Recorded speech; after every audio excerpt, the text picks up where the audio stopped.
Olá, queridos amigos. Sejam bem-vindos ao canal Estudar Kardec para mais uma edição de Falando de Espiritismo. Olá, queridos irmãos, queridas irmãs, juntos aí mais uma vez. E hoje estamos na nossa parte final do estudo, que tem o título Falta de Formação Doutrinária, que é um texto que foi retirado do livro Mistérios do Bem e do Mal, do nosso querido e amado irmão José Herculano Pires. É um trabalho muito bacana, vocês têm acompanhado, nós temos recebido aí bastante informações, né? Bastante likes dos nossos amigos através do nosso e-mail, que agora mudou, mas no final eu vou colocar ele lá de novo, um outro e-mail, mas temos recebido aí bastante elogios, bastante críticas favoráveis ao nosso trabalho. E trabalho de José Herculano Pires, todos eles, de toda a obra que ele nos deixou, não temos nada dizer que não seja muito interessante e muito importante para o nosso movimento espírita, né? José Herculano Pires, como muitos sabem e conhecem, era bem criterioso, era muito estudioso, pesquisava e colocava a sua opinião de um modo muito bacana, né? Para todos nós entendermos. Mas, como o texto de hoje é um pouco maior, um pouquinho, e é o último, não vamos perder aqui nosso tempo agora e vamos direto à continuação do que estávamos falando anteriormente. Continua José Herculano Pires nos dizendo: a formação espírita exige um ensino metódico, mas, ao mesmo tempo, livre.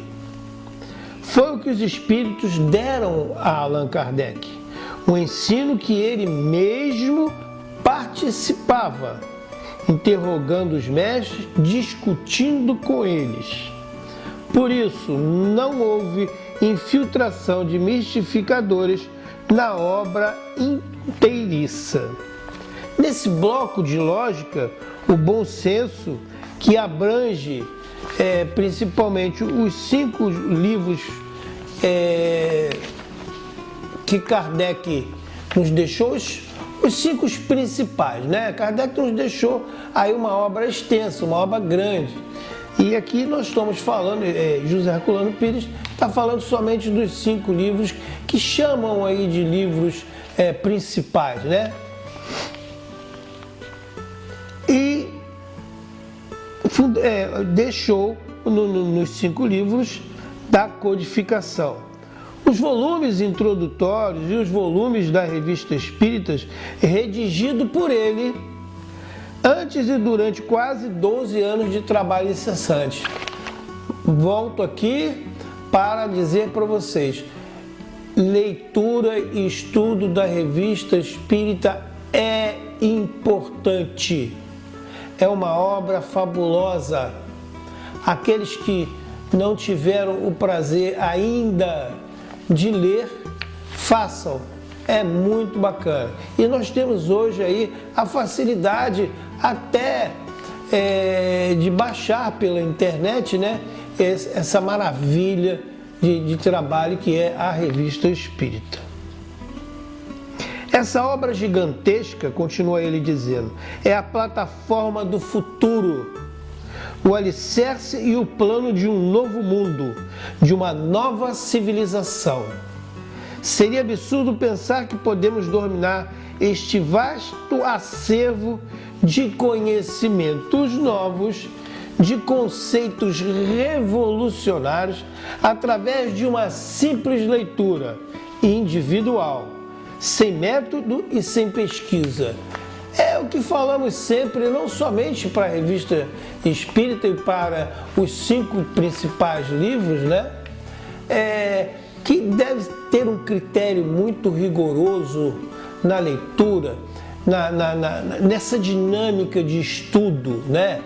Trocar informações com quem estiver participando, formar grupos não muito grandes, mas grupos pequenos, aí com as 10, 15 pessoas, para poder discutir, porque é importante que haja essa interação no estudo, né? Essa discussão aí muito bacana que a gente faz durante os nossos trabalhos de estudo. E continua ele dizendo: nosso papel no Espiritismo tem sido o de macacos de loja de louça. É incrível a leviandade com que os oradores e articulistas espíritas tratam de certos temas, como a falta suficiência de arrepiar. Uma falta suficiência de arrepiar, lançando confusões ridículas no meio doutrinário. É quando eu falo para vocês que quando estamos estudando as obras fundamentais de Allan Kardec, as outras obras, as outras leituras de outros autores, psicografado por outros médios, fornecido por outros espíritas, as informações, tem que ser deixado de lado. Não pode haver comparação, não tem como comparar.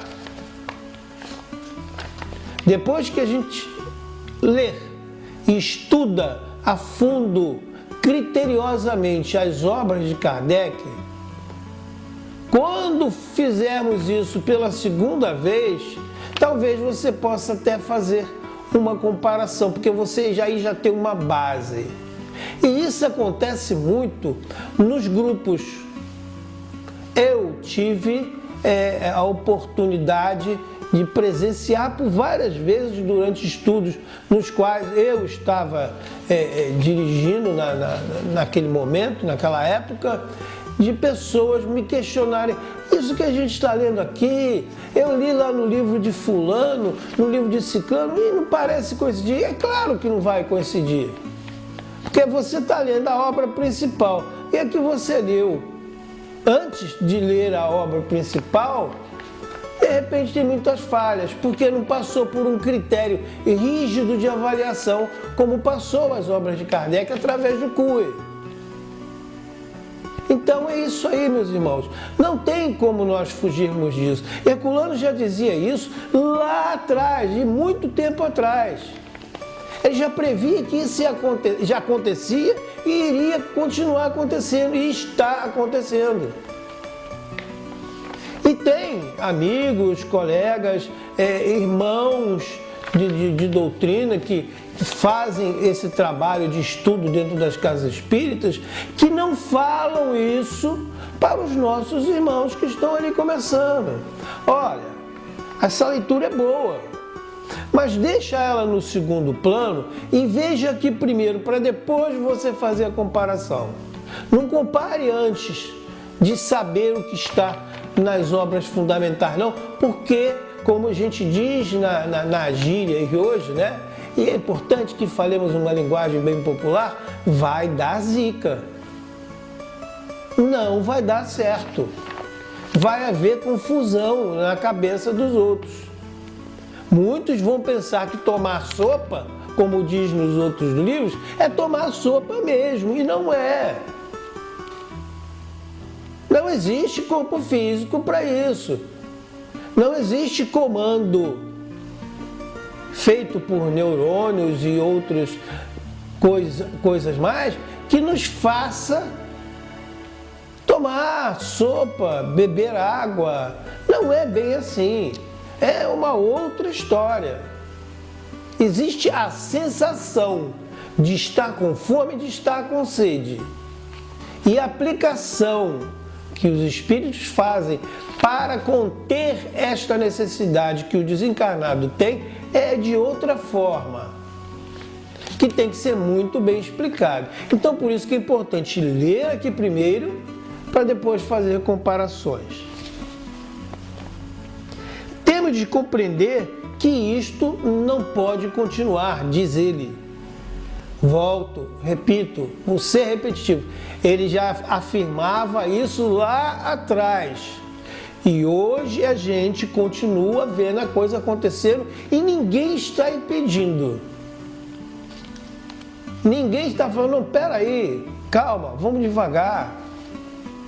Vamos ler aqui primeiro as obras de Kardec, depois a gente tenta fazer um comparativo com a sua ideia entre a obra de Kardec e as outras obras, né? Da qual voltamos de novo a dizer que não estamos aqui dizendo para que ninguém leia as outras não, hein? Pode ler, mas para você ter base, para você entender o que está nas outras, o que acontece? Você tem que conhecer essa aqui primeiro, senão vai dar tchutchu na cuca de vocês, ok? Chega de arengas melífluas nos centros de oratória descabelada de auditórios basbaques, batendo palmas e palavreados pomposos. Nada disso é espiritismo. Os conferencistas espíritas precisam, de fato, ensinar espiritismo, que ninguém conhece, mas por isso precisam primeiro aprendê-lo. Precisamos de expositores didáticos, servidos do bom conhecimento doutrinário, arduamente adquirido em estudos e pesquisas. E nós temos muitos aí bons. Nós temos vários aí bons. E tem muitos que desconhecem, né? Esses. Ah, nunca ouvi falar no fulano, nunca ouvi falar no ciclano. E o cara tá aí mandando bala, mandando show, porque ele mora lá no final do mundo e faz uma vez ou outra uma visita no seu estado. Mas acompanhe isso por informações. Hoje nós vivemos de tecnologia. Existe uma estatística que diz que 90% dos brasileiros hoje têm acesso a informações tecnológicas, ou através do celular, ou através do tablet, ou através do computador na sua casa, do seu notebook. Então tem como acessar a internet e achar lá. Tem várias palestras mas procure antes saber quem é o que está falando. Vai lá no histórico dele e vê quem é ele, vê se ele tem mesmo capacidade para estar lhe falando, porque de repente um desses que aparece aí, como aparece um monte de escritorzinho de livro dito espírita, mas não é, como aparece também um montão de palestrantes falando um montão de coisa bonita que não tem nada a ver com o espiritismo, como nos diz aqui, ó, Herculano Pires. Expor os temas fundamentais da doutrina não é falar bonito, com tropos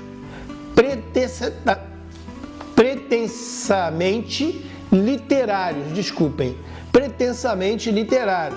que só servem para estufar a vaidade, a maneira oratória bacharelesca do século passado.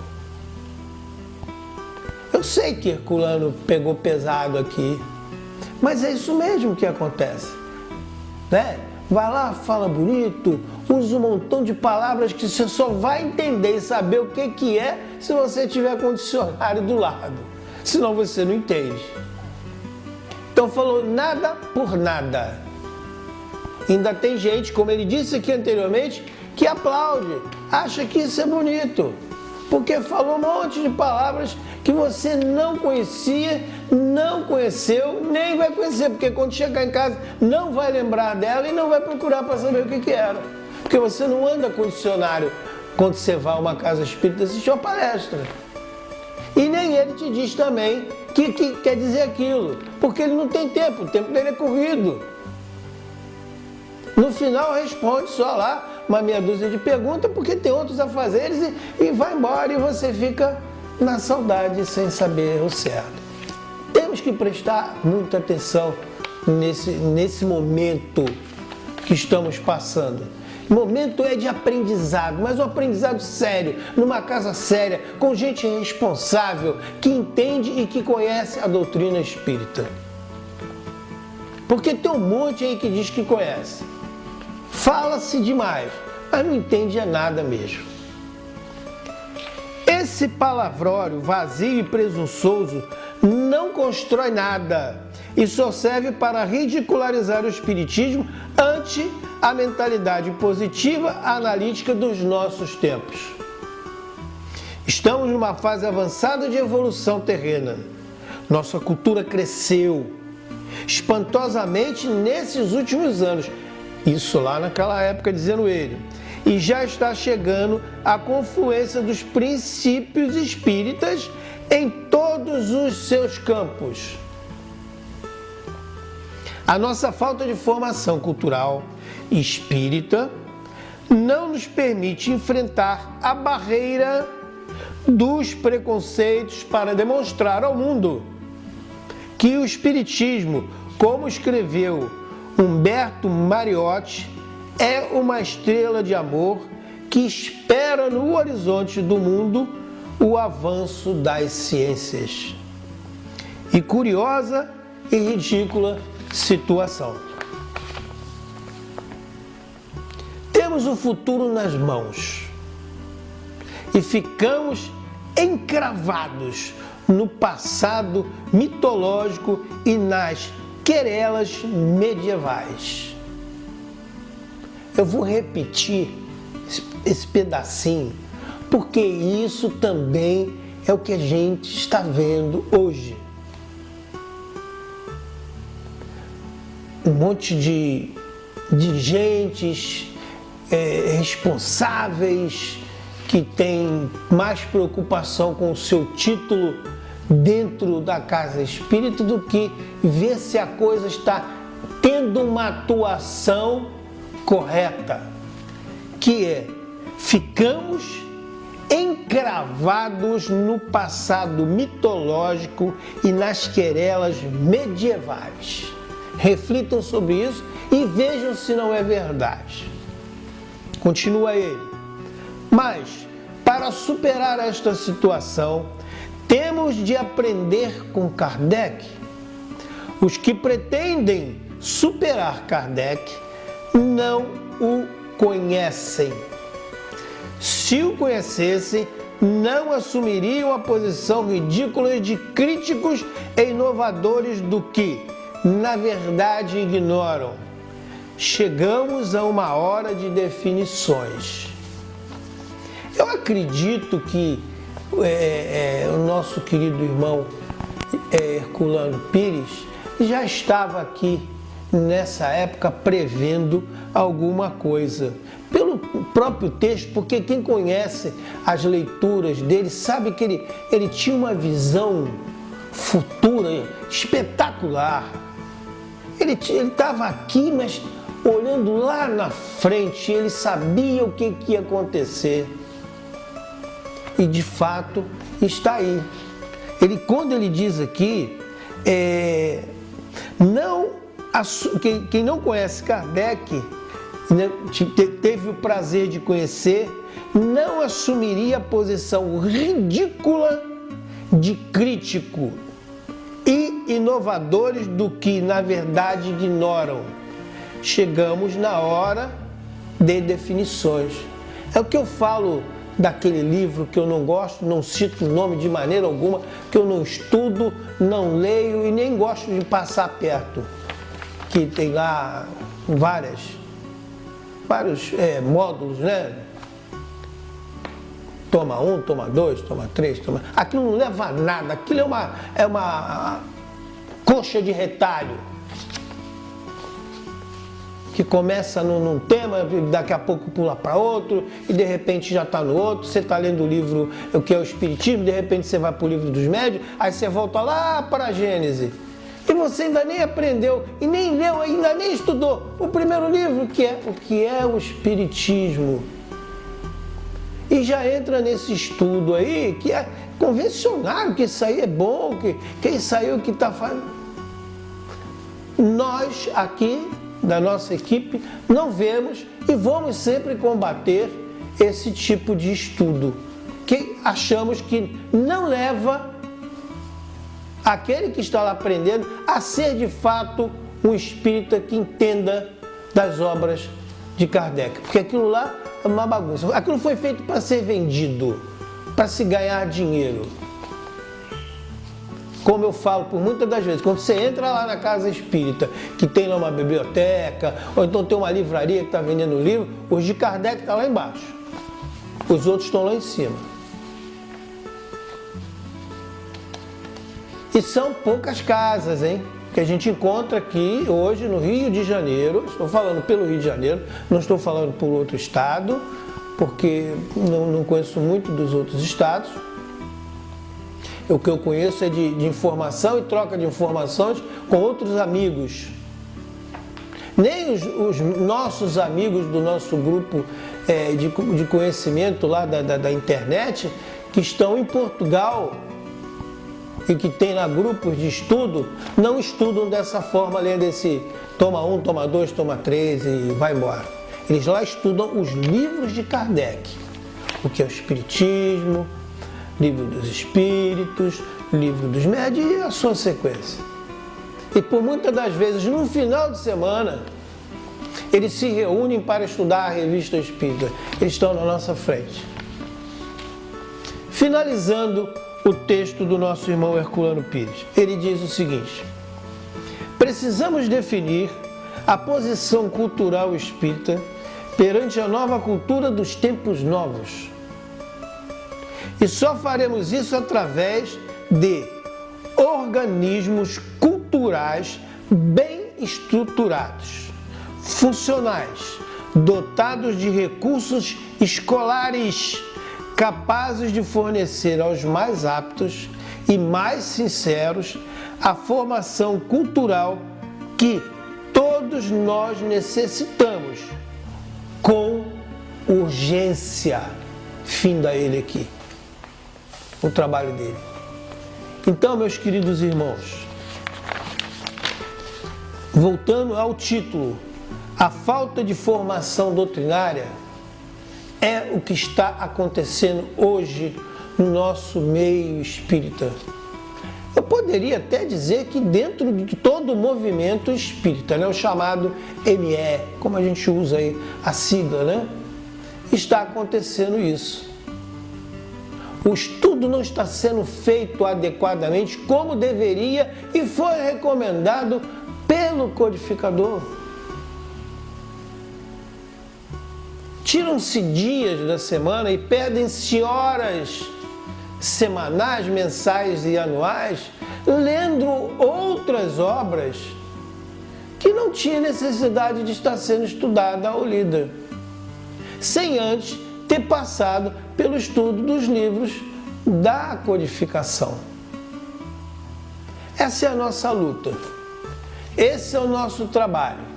Por muitas das vezes parecendo ser repetitivo, mas estaremos aí, brigando e mostrando o nosso trabalho.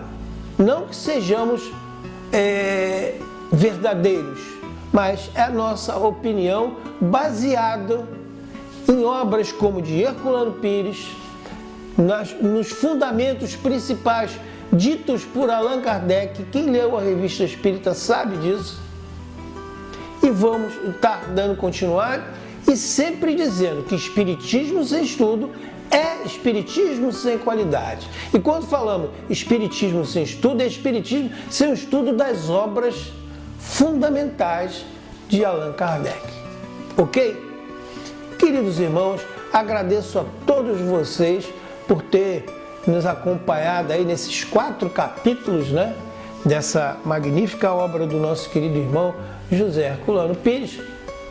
Em breve estaremos trazendo de novo para vocês aí alguns outros pequenos vídeos, e agora já estamos em fase inicial de trazermos textos da Revista Espírita. Textos pequenos, porque tem textos que são muito grandes, né?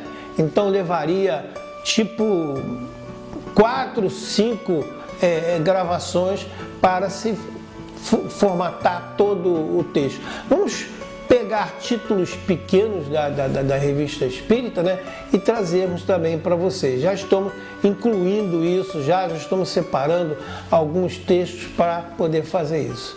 Agradeço muito a todos vocês, fiquem com Deus, faça a sua inscrição lá no nosso canal do YouTube, divulga com seus amigos, nós temos também a nossa página no Facebook, lá a página Estudar Kardec, né? Vocês podem usar lá, é a sua casa, aquele espaço lá é a sua casa. Vá lá, divulgue o seu trabalho, divulgue o trabalho da sua casa espírita, né? Traga informações e teremos o maior prazer de estar divulgando, não só lá, como também aqui no áudio também, no vídeo para vocês, ok? Meus queridos irmãos, fiquem com Deus, muita paz em seu coração. Até o nosso próximo encontro e mais uma vez, não se esqueçam, espiritismo sem estudo é espiritismo sem qualidade. Tchau, tchau, até o próximo encontro.